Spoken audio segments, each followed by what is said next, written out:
کیا ہوگا اگر قیامت کے دن آپ اللہ کے سامنے کھڑے ہوں اور آپ کو بتایا جائے کہ تم نے قربانی تو کی تھی مگر تمہاری قربانی قبول نہیں ہوئی؟ کیا ہوگا اگر وہ جانور جس پر آپ نے ہزاروں روپے خرچ کیے وہ اللہ کے نزدیک صرف گوشت اور خون بن کر رہ گئے؟ اور کیا ہوگا کہ اگر پوری زندگی یہ سمجھتے رہے کہ ایک قربانی پورے گھر کے لیے کافی ہے مگر حقیقت اس کے برعکس نکلے گی؟ ذرا سوچیں، حضرت ابراہیم علیہ السلام اپنے جوان بیٹے کو اللہ کے حکم پر قربان کرنے جا رہے ہیں۔ شیطان راستے میں بار بار بہکاتا ہے مگر اللہ کا نبی رکتا نہیں۔ بیٹا بھی کہتا ہے ابا جان آپ کو جو حکم ملا ہے وہ کر گزریے، انشاءاللہ آپ مجھے صبر کرنے والوں میں پائیں گے۔ یہ صرف ایک واقعہ نہیں، یہ اللہ کے سامنے سر جھکا دینے کی وہ مثال ہے جسے قیامت تک کے لیے زندہ کر دیا گیا ہے۔ آج ہم قربانی کرتے ہیں مگر کیا واقعی ہم قربانی کی روح کو سمجھتے ہیں؟ کیا ہر امیر مسلمان پر قربانی واجب ہے؟ کیا عورت پر بھی قربانی فرض ہے؟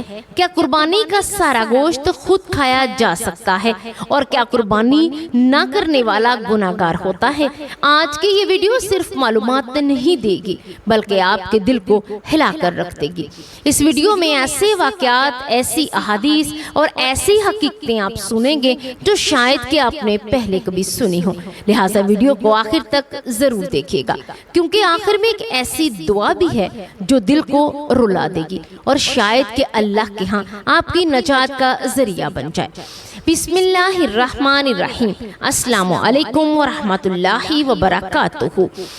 ناظرین، عید الاضحیٰ صرف خوشی کا دن نہیں، یہ ایمان کا امتحان ہے، یہ محبت الہی کا اعلان ہے، یہ اپنے رب کے سامنے جھک جانے کا نام ہے۔ قربانی کی اصل بنیاد حضرت ابراہیم علیہ السلام کا وہ عظیم واقعہ ہے جسے قرآن مجید نے ہمیشہ کے لیے زندہ کر دیا۔ اللہ تعالیٰ نے حضرت ابراہیم علیہ السلام کو خواب میں حکم دیا کہ اپنے بیٹے حضرت اسماعیل علیہ السلام کو اللہ کی راہ میں قربان کریں۔ اب ذرا تصور کیجئے، ایک باپ جس نے بڑھاپے میں بیٹا پایا ہو وہ اپنے ہاتھوں سے اسی بیٹے کو ذبح کرنے کے لیے لے جا رہا ہے۔ یہ کوئی عام آزمائش نہیں تھی لیکن اللہ کے نبی نے ایک لمحے کے لیے بھی انکار نہ کیا۔ قرآن مجید میں اللہ تعالیٰ فرماتا ہے کہ یہ پھر جب دونوں نے حکم مان لیا اور باپ نے بیٹے کو پیشانی کے بل لٹا دیا تو ہم نے آواز دی اے ابراہیم تم نے خواب سچا کر دکھایا۔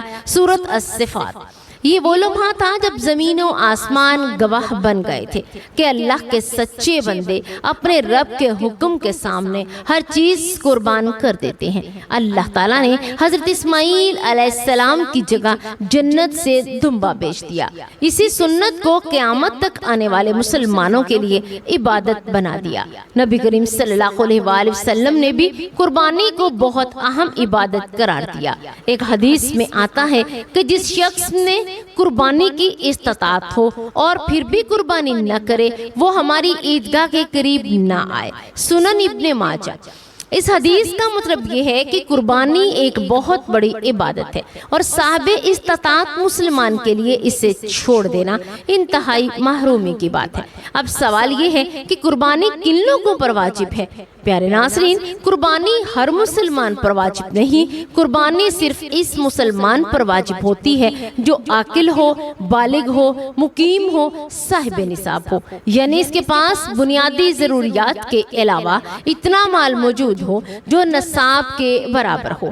بہت سے لوگ سمجھتے ہیں کہ قربانی صرف مرد پر واجب ہوتی ہے لیکن فقہا فرماتے ہیں اگر عورت صاحب نصاب ہو، اس کے پاس سونا یا مال موجود ہو تو اس پر بھی قربانی واجب ہے۔ اسی طرح اگر بالغ بیٹا یا بیٹی صاحب نصاب ہوں تو ان پر الگ قربانی کرنا لازم ہوگا۔